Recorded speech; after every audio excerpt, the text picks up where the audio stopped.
Good afternoon, it's Ben above on here, and it's Championship Season 20 Team Player Preview. And today we're going to have a look at Swag City Tag Team. Series Jests High Elves. He's got to the promised land of 2000 TV. Something he always wanted to do, and let's have a look at them. Zero cheerleaders, 3 team rolls, 1 apothecary, 0 coach assistant, 90k in the bank, 2000 TV value. No enhancement, 20 wins, 7 draws, 10 losses. His last time out he lost to Blue Qualification 2-1, so that was Trippers' playoff Orcs. But you know, he's done pretty well, to be fair. Some drew 1-1 with True Story Bro there, 3-3 with last call. That was a good game, wasn't it? Lost 2-1 to claw the score. Beat Tarot Cards 3-1. Beat Lizard Lovers 3-2.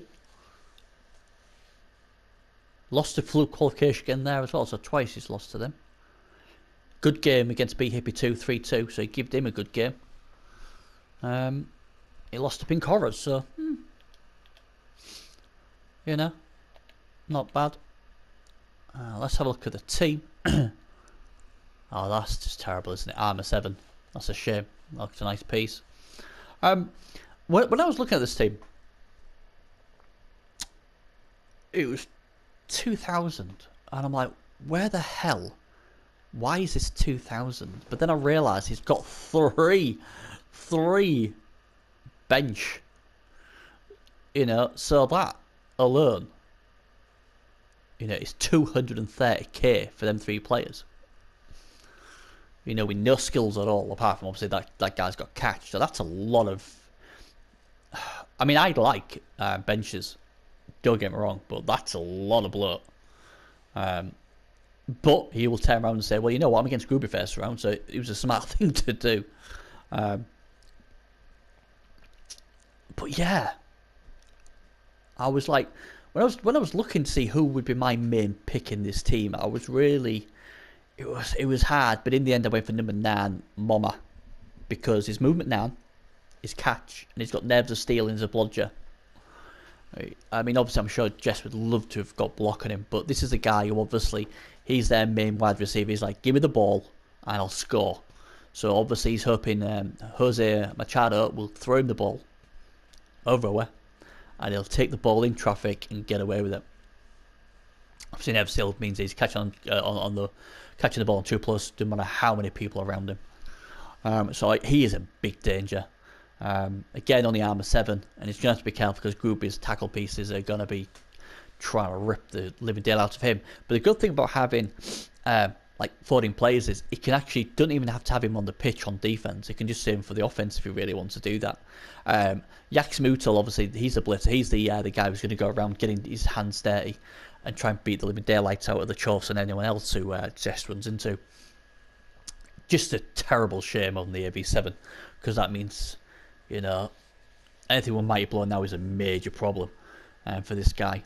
And obviously he doesn't have dodge either, so he's got less protection, but he is movement 8, so he can hit and run if he wants to, and I'm sure that's the way it's probably used. Interesting, a throw with kick, but hey, here it is. He's obviously he's going to probably play both halves because obviously he's got leader as well. Interesting to see if he uses Jose Machado for both halves, but I think Rory definitely will. And like I said, he's got a few blodgers in there, hasn't he? Look, you know, but again, an Armour 7 bust, you know, Armour bust there. A nice side stepper there in Hood. I'm sure if he got a level on that guy, probably diving tackle next. But yeah, I mean, like I said, Serious Jess, very, very good coach. He's played High Elves for many seasons now, so I'd like to think if anybody knows how to play High Elves and knows the weaknesses and strengths against any team, would be Serious Jest. And it's not a great first game for him, is it? And if he wins against the Chorfs, he ends up against Project's Wood Elves of 2k as well. So, you know, he's not got a good draw, has he? The Chorfs are going to try and kill him, and if he gets past them, the Project is going to try and light him up on the scoreboard. But he has had good success against Wood Elves before. I remember, God, we're going back a bit now, when Serious Jest High Elves went up against, whose was it? I'm trying to think. I can't remember his name now. He'll shoot me.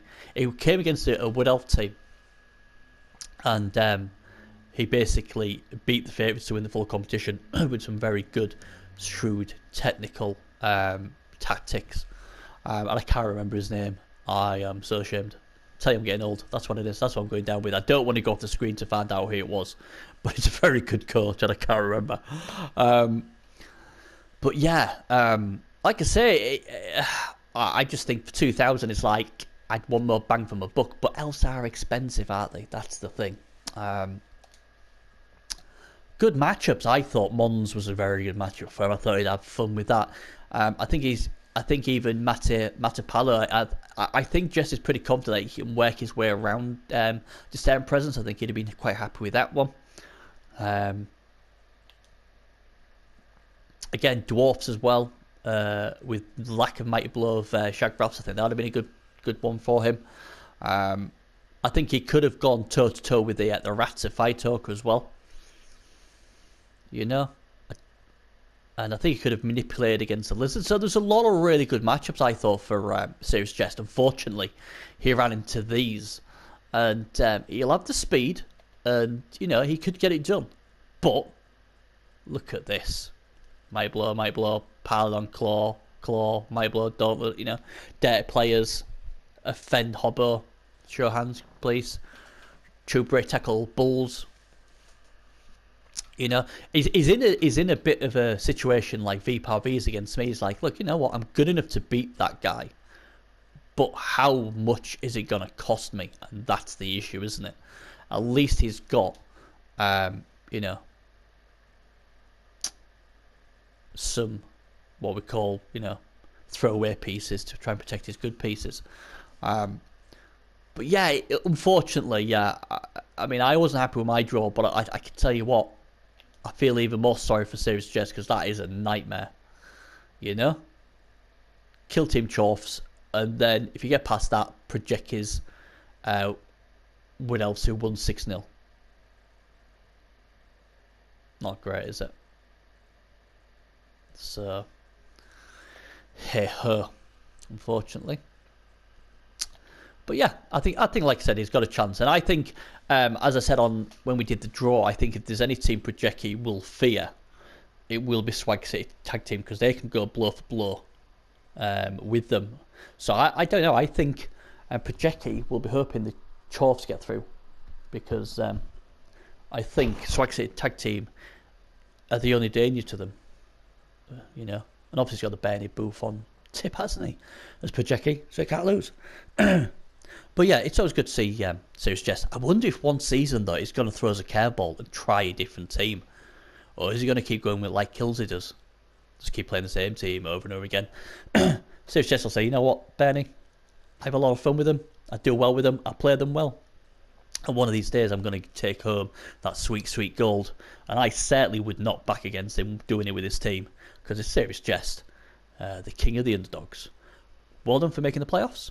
And good luck in the playoffs.